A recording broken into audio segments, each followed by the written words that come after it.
The competition's heating up in the slot.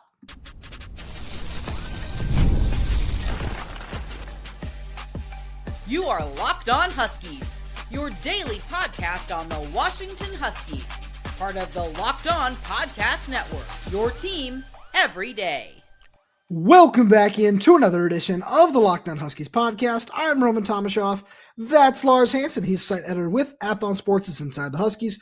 I'm the site editor with Huskies Wire. Thanks for making this your first watch or first listen of the day, as we are part of the Locked On Podcast Network, your team every day. And this episode is brought to you by Monarch Money. Take control of your finances with Monarch Money. Use code LOCKDOWNCollege at monarchmoney.com for 50% off your first year. Lars, we got a really fun show coming at all the everydayers today. Before we get there, just a quick reminder, wherever you get in the show, YouTube, Spotify, Apple Music, Amazon Music, make sure you click that subscribe button, click that little bell as well, so you don't miss when we post a new show, because we got bonus stuff that we're dropping for recruiting, different things like that. Spring games coming up. We're going to have a whole lot of fun stuff from that. And that leads into, make sure if you're audio only, 5-star review as well. All that helps us out as well. And if you're on social media, Twitter, Instagram, TikTok, we're at all those places at Locked On Huskies with a lot of fun stuff from spring practice. Got some more fun ideas we're going to be posting throughout the year, but Lars, we'll get to that after today's show, because Washington's got some interesting stuff on the recruiting trail going on. A 4-star Auburn commit is coming in for an official visit this weekend. Got all these different notes that we saw from Tuesday's practice. The most important thing, the competition in the slot receiver. We've talked about it a lot, and it really was heating up on Tuesday. The agenda was strong today, and it's one of those situations when you look at the room, and then that's why you have all the depth to sort through. And each day, that's what spring ball is for, to see, like, it's not just about who emerges one day, it's who can put it together for a week straight, who can put it together for a couple weeks straight. That's really what the coaches are looking for. And one of the guys that is at the top of that list is Kevin Green, where today he caught, I believe, the first pass from Demond Williams in an 11-on-11 situation, at least, of course, that I have in my notes. Maybe I missed a period or two ahead of time, but I think, for the most part, the first legitimate 11-on series went from Demond to Kevin Green. And we saw Kevin throughout the day just continue in all phases that they were kind of working on today, where it wasn't just, the entire field. Sometimes there's some more situational stuff where you might not think he would be the guy in that spot, but he proved time and time again today he was. He had 3 touchdowns in the red zone, and I think overall probably had arguably the best day of the receivers. Yeah, absolutely. Where there was a 7-on period before that. So, that you're right talking about the first 11-on-11 period. But the reason that 7-on-7 period was important for me was we saw Demond Williams Jr. and Audric Harris connect again for a touchdown. In that period, it was a 26-yard score where Demond has done a really good job building chemistry with Audric, who we've seen some of these young receivers, especially these guys that are playing in the slot, struggle with drops really early on so far in practice. And, as we move into week 3, it's something where it still seems like it's a chemistry thing more than it is anything else, where the timing isn't as crisp as you might like it to be. But I look at this and I say, I see the two of them continuing to build that chemistry that, you and I were just talking about it before we hit record, where with Audric moving all over the formation last year, his development at one position might not have been, where you wanted it to be. And now that he's playing in the slot full time, you can look at him a little bit differently and just kind of ask him to do different things. He talked with us last week about how he was modeling his game after Jacob Cowing and Giles Jackson. That was the film that this coaching staff told him to watch over the course of the offseason. So I look at that and I say, we've certainly seen him take strides, but absolutely, this was a day that was certainly dominated by Kevin Green. He had that one go ball up the left sideline that was 20, 25 yards, something like that. And I really like what we've seen from him. And it's one of the reasons that you and I throughout the offseason have said, hey, it feels like he's going to be the favorite to win that job as of right now, because not only is he, the oldest guy at that position with the most experience, which, granted is still very limited, but it's one of those things where Demond turned to him a lot last fall as a sort of security blanket. And we've seen him be really crisp with his routes. And just as practice has gone along, he seemed to just really continue to grow. And not to mention, Kevin Cummings has talked about how much he loves him as a blocker as well. Yeah, and if you think, it really kind of almost feels like deja vu, where we were saying this last fall leading up to the season, where it's like, hey, Kevin Green and Demond, like, that seems to be one of the more consistent connections. Like, obviously Denzel is going to be the guy, and Giles will get his stuff. And at the time, again, we're saying in fall camp, at the time, we thought that would be the plan. Some of that came to fruition. Some of it necessarily didn't. Then Kevin Green gets hurt. I think, what was it, 2 weeks out, a week and a half out, somewhere. Yeah, it was at that fall scrimmage.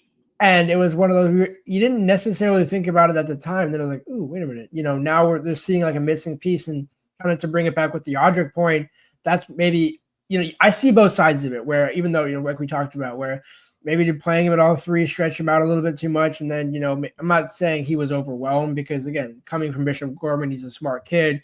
We talked to him a couple of times already. He knows, like, he's very aware in how to handle himself, but I just wonder maybe, like, with the timing that you mentioned is a few things off, and similar to Kevin Green, where it's a testament to him that being out with the injury that he had, and that those reps are still there, where even though he hasn't had him on the field, him and Damon don't seem to have that same level of struggle in terms of timing that Audric and Damon do.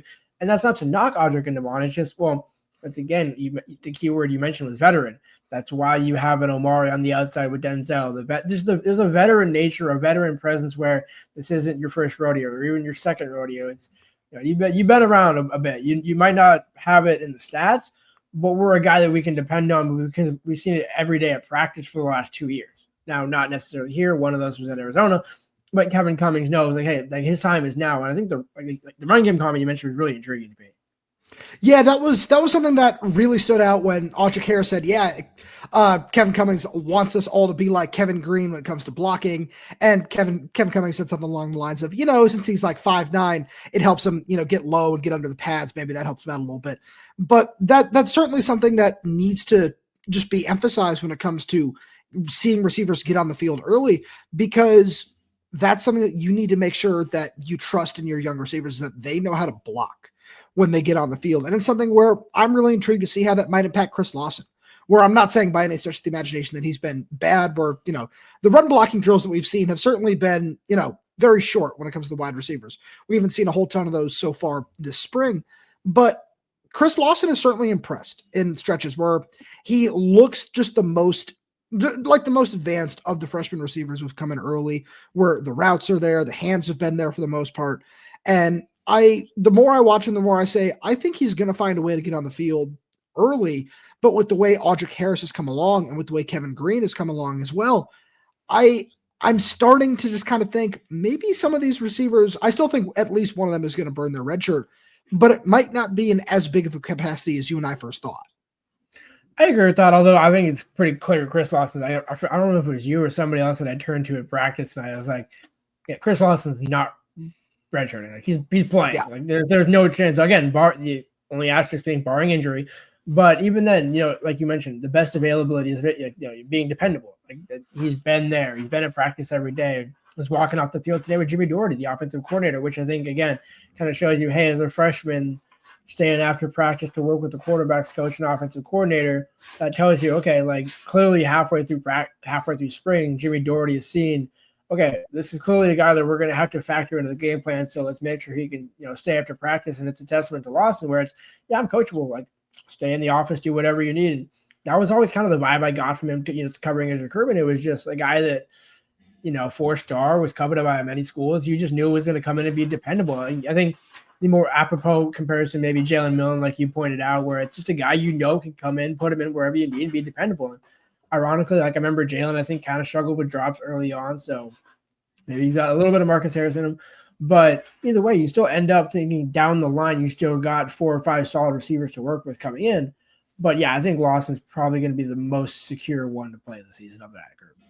Yeah, absolutely. Where that's one thing that we should note with both Chris Lawson and Marcus Harris, especially with Vance Bryant still, working his way back from an injury. We've seen both those guys struggle with drops, and it still feels like more of a timing thing, but it's just something to monitor. And as we, wrap up with 5 practices to go, as we record this on Tuesday, it's something to monitor once we get into fall camp. It's, hey, have you found ways to sort out those issues? So something to keep an eye on there. But Lars, we've got so much to get to from Tuesday's practice, including Rashawn Clark, who had another interception.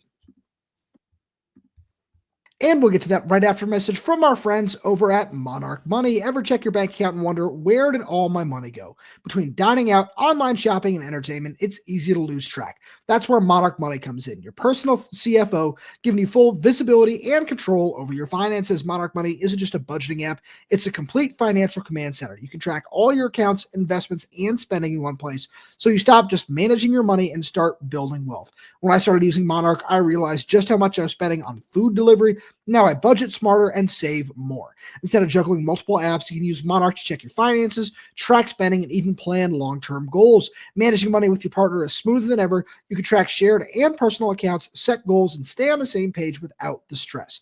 Take control of your finances with Monarch Money. Use code LOCKDOWNCollege and monarchmoney.com for 50% off your first year. That's monarchmoney.com, code LOCKDOWNCollege for half off your first year. So Lars, let's get it out there right away. Rashawn Clark, I don't know if it's going to count in terms of, if we're doing a best hands in the room style competition, but Rashawn Clark did come down with another interception. Damon Williams is looking for Kevin Green again, going down the far sideline, and Rashawn Clark stepped in front, picked it off, but it was a free play. The referees that were out there for practice called offside. So that one's going to come back, but it's just one of those things where we talked to John Richardson after practice, and he talked about, everybody in the area has seen it from his time at Garfield High School. He's somebody who needs to find the football, which, as he told us, has been the biggest point of emphasis this spring, is creating more takeaways. And one thing for me that kind of stood out in that realm, where we're talking about a young redshirt freshman emerging here, especially potentially as a starter, when Tacario Davis said, when I asked him, who's the funniest guy? Who's the funny guy in the room? Who's kind of just some guys you've gotten to know? And he just went to, Rashawn's a pretty funny guy, where, right, the way he said it made me think, that's a kid who's comfortable in his own skin, in the sense of, that's why he's playing so confident and free. It's a mentality thing, where a guy who's able to be the funny guy in the room, but also be able to start at the same point, that tells me, oh, okay, I'm more than I am where Dyson McCutcheon is in terms of his eligibility, but I'm only a redshirt freshman. In terms of mentality, I'm a veteran, but I'm a young guy, and so I'm comfortable and able to play front and free. And that's why having Dyson and Rashawn Clark together, that old young mix, I feel like it's a perfect pairing, because Rashawn's making the plays, but I think there's somebody almost kind of helping him along in that sense in terms of reading and reacting. And I think that's Dyson. Now, I could be wrong. I'm not taking away credit from Rashawn doing that on his own. I just think having that veteran pairing seems to be really helping. Oh, absolutely. When we got a chance to talk to Dyson McCutcheon last spring, it was one of those things that really stands out the more you talk to him, is just how smart of a football player he is. Obviously that comes from his background a little bit as well, where he's certainly had a great lineage to learn from in that regard. But you're absolutely right, where that's something that's going to help out a lot, is having some of those guys in the room behind you to just help bring you along. And Tacario Davis talked about that a little bit when he met with us today, just saying, being on the other side of that is interesting, but it's really fun to have a chance to help these younger guys out. And I think one guy who we talked about a little bit on Saturday, I don't think he necessarily had the best day today, where not in terms of he got picked on a lot, but we just didn't see a lot from him, is Leroy Bryant, where he's somebody that I remember when we were having this conversation a week or two ago, Jedd Fisch talked about, hey, maybe there's a little bit of a chance we try moving him into the slot. And as Rashawn Clark has continued to solidify himself there, and, now that we see Caleb Presley transfer as well, it's become even just more set in stone, in my opinion, that Leroy Bryant is going to be CB3 on the roster this season. And I just, listening to John Richardson talk about him, listening to Tacario Davis talk about him a little bit as well, I really love the way that he's continued to develop, especially as just an aggressive man coverage sort of corner, where that was always the thing, right? When he committed back in the 2023 class, it was, this is a really fun cornerback who knows how to find the ball. He's a really good athlete. You had great coverage of that recruitment. And the more that we've gotten to see him now on the field get developed, now in his second year with John Richardson, who is just so good at coaching that style of football, it makes me really excited to see what he's going to look like moving forward. Man, it's like, when you made a move recently and you're going through the stories and you're dusting off some things, like, oh man, I found this. Like dusting off the old agenda, where back in the a couple of year and a half ago, it was really high on Leroy. And it's not that it fell off, but it was almost, you kind of look at it, because again, he started in the Sun Bowl, stock seemed to be a rising kind of guy, but just I'm not saying he hadn't been making the plays, but it was just, like you kind of alluded to, where it's we hadn't seen him. We've seen him on the field. We see him out there. He's not getting beat or anything, but it's also like, in a way, I'm not saying it's Trent McDuffie, but sometimes if you don't get targeted, you can't really get talked about, but it's not a bad thing. It's like, hey, they're just not talking to him. Maybe it's that they're not throwing to him, whatever the case may be. But I think Leroy has been a guy where it seems like you can play him either inside or outside. He's got the height to do it. He's certainly got the confidence to do it. I know that, like I mentioned, covering his recruitment, that's one thing. One of his coaches told me, he was like, he's got Damian Lillard's mentality. Like he knows what time it is. Like, and I think last season helped where you got some Big Ten experience, got your feet wet, learned a little bit of stuff.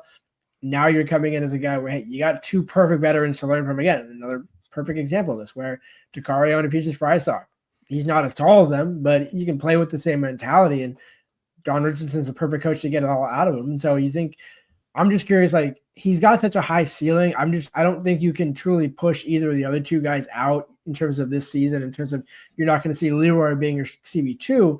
But I do think that CB3 discussion, whether it's Rashawn, Mikel, a number of guys that you can kind of throw into that third DB options, CBDB option, I think Leroy does have probably one of the higher ceilings of those guys. Oh, yeah, I agree with you there. And that's one of the things that, is really exciting to think about on this roster where, John Richardson really does love to lean into the DBU mentality of Washington. And it's just, we're going to continue to churn out these guys. And it feels like Leroy has put himself in that conversation as just like the next up, where we know he's not going to start this season with Dacario Davis, with Apicius Brysock there on the outside, but he knows his opportunity is coming, a lot like what we heard from Rashid Williams when we got a chance to talk to him last week, where it's, I'm willing to be patient. I'm willing to let the process play out because I understand what the plan is. So that's really fun. And Lars, the more I watch him today, because today was just a peek behind the curtain for all the news. This is a big install day. There wasn't a lot of live action. The team was in half shells, so no tackling. There was a lot of just half speed stuff that was going on. And one guy that I don't think we've talked about enough, and honestly done him a disservice because he's been hanging with the first team defense for the majority of spring camp, is Deven Bryant, where Deven Bryant has been somebody who, we've seen X-Ray Alexander take some reps, and then he got hurt really early on in practice, missed, I believe, just one day. But he came back and then has just kind of been, I don't want to say got relegated to the second team, but Deven Bryant has put himself in a position where, hey, I want to earn this spot. And I've been really impressed with him. I think he's the guy where you're going to find a role for him some way, somehow, probably some significant special teams mix in there. But let's say he starts out as, gunner and does some more heavier special teams work and he's making an impact, that's also going to expand his role linebacker. Then it's like, hey, if you can help us there. And when we see him on defense, he's able to make plays. He's able to be at the point of attack and be where the ball is. So he hasn't, I'm glad you kind of put it that way, where it's, he hasn't been relegated. It's not like he's played his way down to being in that mix. It's just, you have so many options at that linebacker position, but also few guys where you actually need like 3 or 4 on the field at the same time. Really, at most, you're talking about 2, maybe 3, depending on the package in certain situations, but between mostly 1 and 2. And so we've seen Budal to X-Ray Alexander, a number of other guys kind of get there, but Devin's been right there. And so that's another guy where, because he came in at 23 or 24? He's a 23 kid. And that's what I thought. And so you look at him as another one of those guys that stayed over, another guy that, you're just wondering, like, kind of when does he emerge? Like, because you brought in all those transfers, but he stuck around. He wants to compete, like you mentioned. Those are the guys that Jedd Fisch seems to find a role for, where it's, okay, you know what? You played, you stuck around. I actually want you to stay. If we got to go up to 87 or 88 to make you stay, cool, because I'm worth it. It's worth it because of the impact you'll have in these multiple areas. Yeah, absolutely. Where that's one of the interesting things where, we've seen Hayden Moore make a transition from inside linebacker to edge this spring. And part of that just feels like because this staff is very, very confident in what Deven Bryant brings to the table, where, we look at Zedric Renisale and Jacob Manu, who are still both coming off ACL tears. We've seen Jonathan Epperson really step up and find a bit of a role in the defense where he's, we talked about him last week, where the growth has been nice in terms of physically. He's put on enough weight where it looks like he can hang at the level. And then, we think about what it could be with Donovan Robinson coming in this fall as well.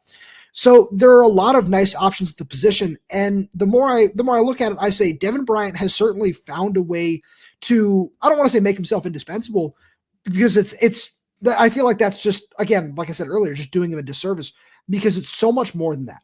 where we saw him get on the field really, really early in 2023.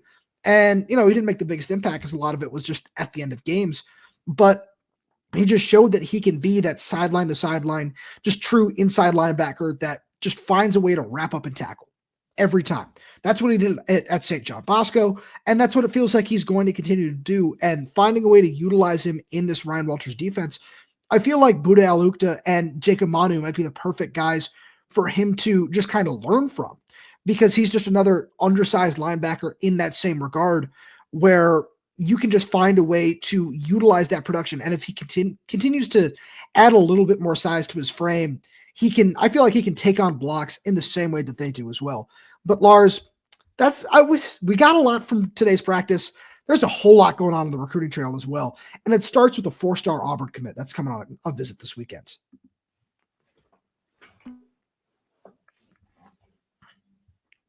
Lars, this was really interesting, where I was just kind of scrolling through 247 Sports, looking around like, oh, hey, got to make sure, the visits are up to date, see what might be moving around. There was a lot of movement on Tuesday.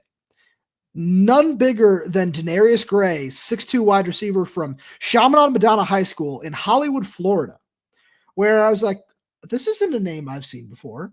You go, you look through the page, you look through his Twitter, he hasn't even announced a Washington offer, or at least when I went and wrote about him over on Huskies Wire. And then wait, he's coming on an official visit this weekend? This is a really interesting case. Jedd's cooking something. The fishing club is open for business. We can throw out all the lines we want here. No, wow, that was truly an unintended line there, right? At the end, they were throwing out a fishing line. Well, that being said, no, it's just one where we see guys, quietly like, hey, we had heard somebody was kind of in the works. You kind of hear some rumblings, this and that. We didn't really heard anything, and it just kind of out of the blue comes up in a way where significant to get him from Florida, be a current commit to Auburn, but it's not necessarily surprising from what we've seen recently, where you bring up Cody Green, you bring up a number of other guys that have either committed to other schools or highly considering other schools. You can go back to the junior day back in early February, early March, and you look at that and think, like, how do we went for Donovan Olabode, last year, and you went for the other receiver for Andrew Marsh, Andrew Marsh. You missed on both, so we clearly know Kevin Cummings and Jedd Fisch want to swing big, and they're not afraid to do that in SEC country. It's just one of those, like, because it's so secretive, I almost wonder, it's like, does it lead to a quick decision? Like, hey, you know what? Like, maybe we're gonna, because think about it, none of us saw Kasani Giles committing what he did. Sure. No, that's certainly a big part of it as well, where, another report is coming out is Vance Spafford is supposed to be on an unofficial visit this weekend. And it's one of those things where, you mentioned Donovan Olubade, you mentioned Andrew Marsh. We saw it down in Arizona. We've talked about that ad nauseum with Tyrone McMillan. We don't need to go down that road again today. But it's Kevin Cummings every year. It's, oh, hey, this guy committed somewhere else early in the cycle, and now I'm gonna still find a way to make a push for him. Vance Spafford was up here for junior day. He's coming up here for a second unofficial visit. Hey, that's certainly something to watch out for. He's, 4-star from California, is committed to Georgia, where it's all of a sudden this class has gotten really interesting at wide receiver, because, we look at this Denairius Gray visit, and this is a really, really talented dude who certainly looks like he's putting in just that work in terms of improving from sophomore year to junior year and everything in that regard. And then I look at how this class could shape up, and, we're not going to go out here and make any predictions, but all of a sudden it could be, oh yeah, no, they have 2, 3, 4 stars in this class, where we know how high this coaching staff is on Mason James. We've talked about him a lot. We've dropped a little bit of insider info for him. For our insiders, the link to that is down in the description below, by the way. There's also Luke Weaver, 4-star from, Sherman Oaks, California, that recently got upgraded by both 247 Sports and On3. He got that 4-star, a big, promising athlete. And then you add Vance Spafford to this mix. You already have Terrence Sarian committed. And I don't think there's any way Kevin Cummings takes 5 wide receivers again, but it allows him to be selective, where it's, hey, we might as well take this big swing and make a push for Vance Spafford, make a push for Denairius Gray, and just see where it gets us, because it feels like Luke Weaver is somebody who, if you wanted to close on him, you can certainly make that happen. And I think they will at some point in time. But now it's, hey, who else can we add to that? Are we adding Mason James? Can we add Denairius Gray? Can we add Vance Spafford? If you get one of those 3 guys, that's that really, really big win that you're looking for.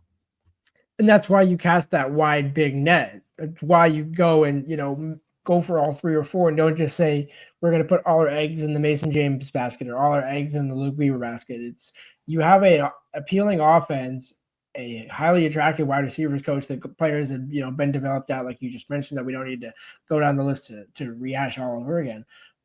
All those pieces are there. You have DeMond, you have the quarterback coming in. If you want to look at Derek Zammit, like it's a perfect fit in the offense. Dash Beerley, Tristan Keeney, whoever ends up being the guy down the line after DeMond, even.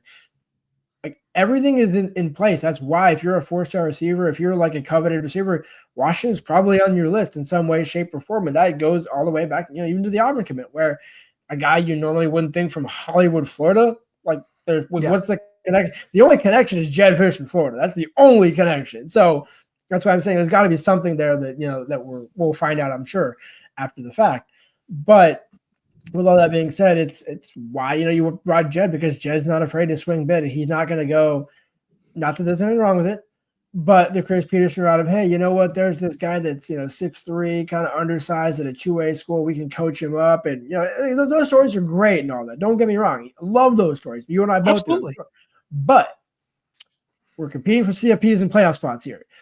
The better your talent is when you come up, and you can sprinkle in some of those guys, but for the most part, you want guys coming from, like Kevin Cummings has said, high productive schools, schools that were highly coached, so that players are coming in and you're refining and adding to, not having to break down and start over. That's why, when you talk about stacking talent, it's not just all the same projectable bodies. It's the same level of talent, same caliber of player, not just a body type thing. Yeah, exactly. It's one of those things where I wrote about this when I was talking about Luke Weaver. It's you can afford to be a little bit more selective and take those big swings when hey, we've got a really solid base. And when Kevin Cummings talked about this 2025 class, it was reloading the talent in the room and making sure we're at a very stable level.